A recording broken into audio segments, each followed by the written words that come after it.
और वो उतर गया व्यभिचार में, क्या होगा उसका जीवन? अगर आप वाणी में संयम में रहते हैं ना, वो और भजन करते हैं और सत्य बोलते हैं, तो आप जो बोलेंगे वही होगा। श्रवणेंद्री से गंदी बातें सुने, वाणी से गंदी बातें बोले, रसेंद्री से गंदा भोजन करें और सोचे ब्रह्मचर्य रह जाएंगे, तो बिल्कुल नहीं, कदापि नहीं। ब्रह्मचर्य कोई खिलवाड़ नहीं है। अब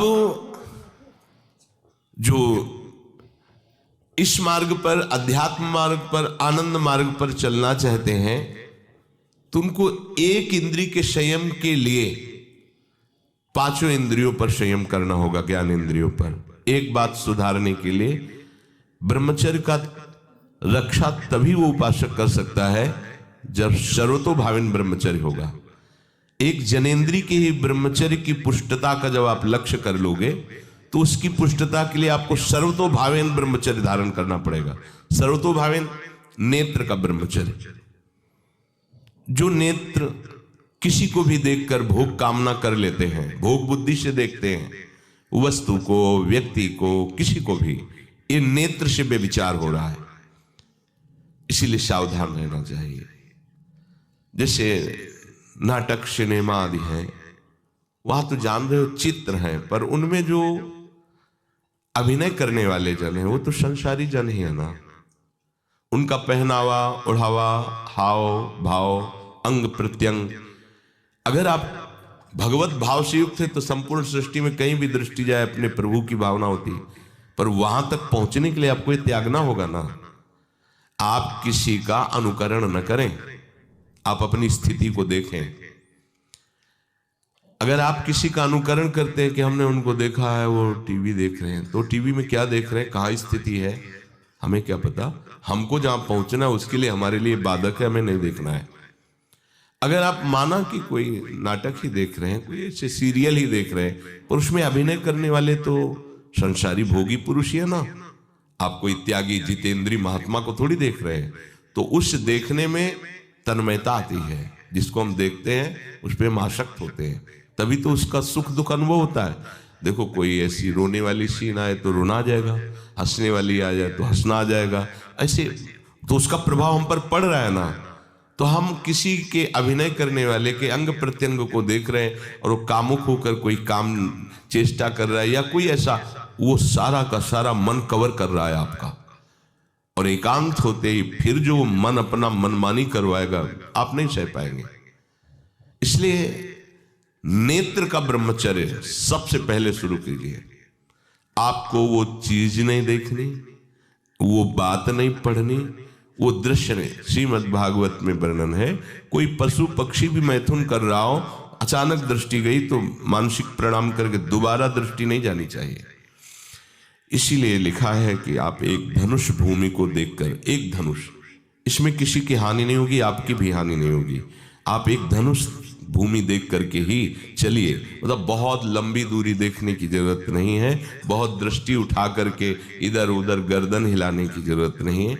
और जैसे कि कोई टक्कर मार सकता है, तो देखो जिनको प्रारब्धानुसार टक्कर लगनी होती है ना, वो चाहे जितनी सावधानी से चलो, वो प्रारब्ध आकर के दंड देता है। अन्यथा सीम की चाप सके को तासु, बड़ रखवार रमापति जासु। आप जा रहे हो भगवत चिंतन करते हुए, तो प्रभु का नाम आपका पहरेदार अंग रक्षक है, कोई बाल भी बांका नहीं कर सकता। आपका प्रारब्ध यदि आया है, प्रभु से पास हो गया है कि आपको ये दंड मिलना चाहिए, फिर मिलेगा। आप निश्चिंत रहिए, निर्भय रहिए। प्रभु का जो विधान है वो मंगल करने वाला है। देखो इतने बड़े महापुरुष पूज्य श्री राधा बाबा, श्री आद्याशक्ति भगवती की प्रसन्नता की आराधना कर रहे हैं, क्योंकि श्री कृष्ण हमारे पति हों, इस सिद्धांत की पुष्टता के लिए। और पैर फिसल जाता है, स्नान करने जाते हैं, खड़ाऊ पहने हुए थे और अंग टूट जाता है, दवा नहीं लेते, बांस की खिपचाल बांधकर पुनः अनुष्ठान में बैठते हैं। बलिहारी ऐसी सामर्थ्य की, ये भागवतिक प्रारब्ध ऐसे महापुरुषों को भी दंड दे देता है। देखो ना, ऐसे महापुरुष जो ऐसी ऊंचाई पर पहुंचे हैं और इतने भागवत भजन में नियम निष्ठ है, उनको भी प्रारब्ध दंड दे रहा है शरीर को, तो अपने को इससे निश्चिंत हो जाना है। जो होना है उसे रोक नहीं सकते, जो नहीं होना उसे कोई कर नहीं सकता। अपने आराध्य देव के चिंतन में ज्यादा नेत्रों को इधर उधर दौड़ाने की जरूरत नहीं है। नेत्र का ब्रह्मचर्य, फिर वाणी का ब्रह्मचर्य, बहुत बड़ा प्रभाव पड़ता है इससे।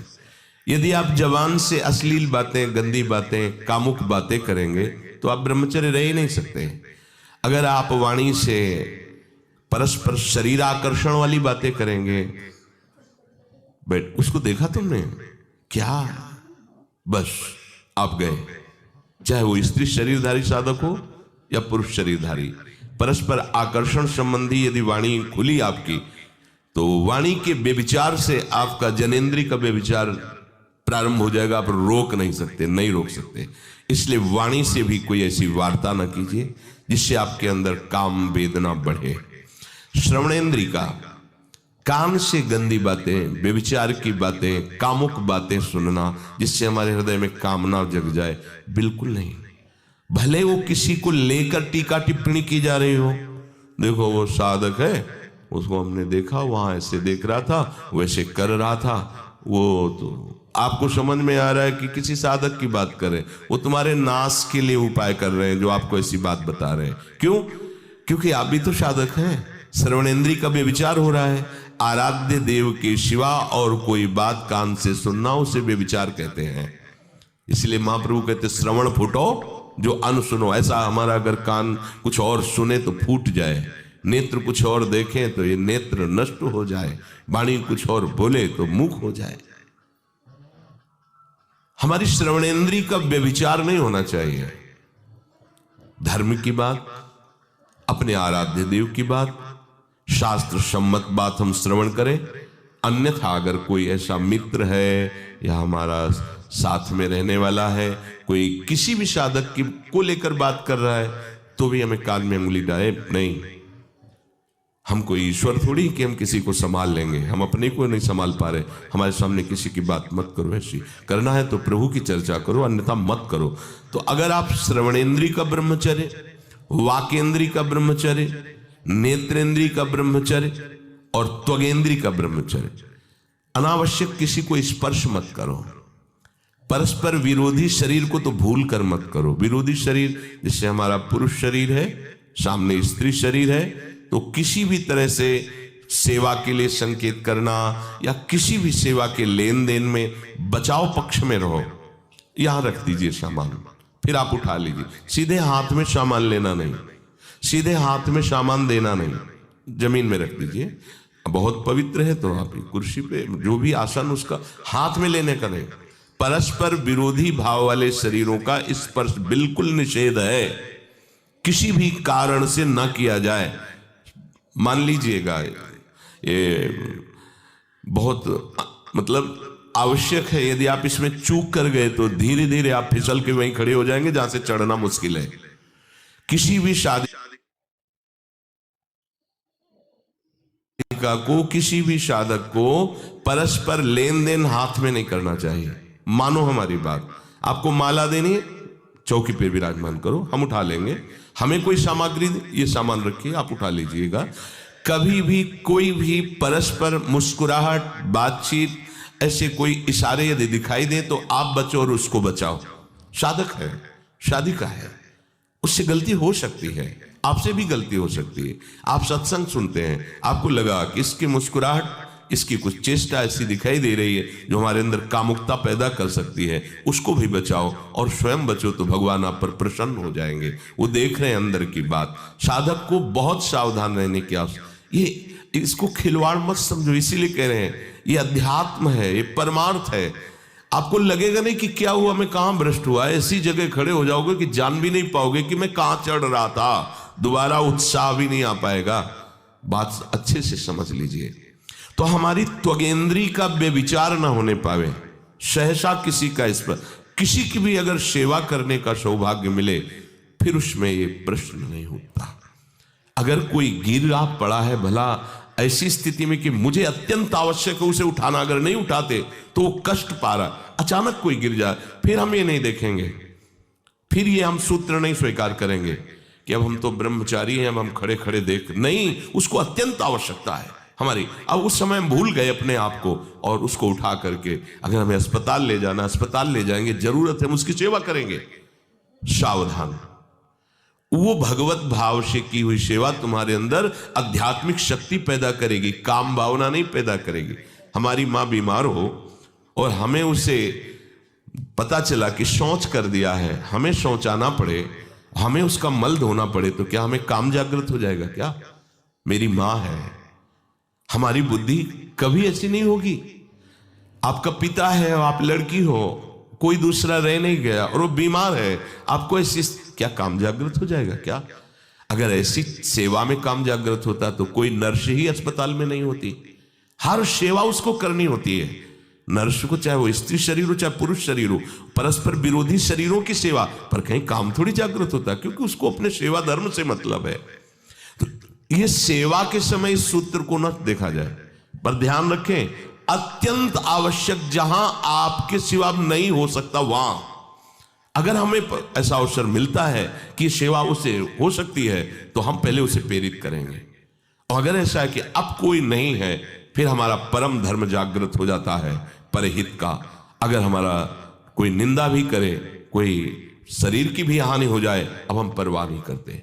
परहित सरिस धर्म नहीं भाई, इससे बड़ा कोई धर्म नहीं है। पर ध्यान रखें, भगवान को साक्षी करके ये उस समय की बात है जहां बिल्कुल कोई अब गुंजाइश नहीं रह गई है। त्वगेंद्री को ऐसे सहसा किसी आप पुरुष शरीरधारी पुरुष को भी सहसा इससे आप में शक्ति जागृत होगी।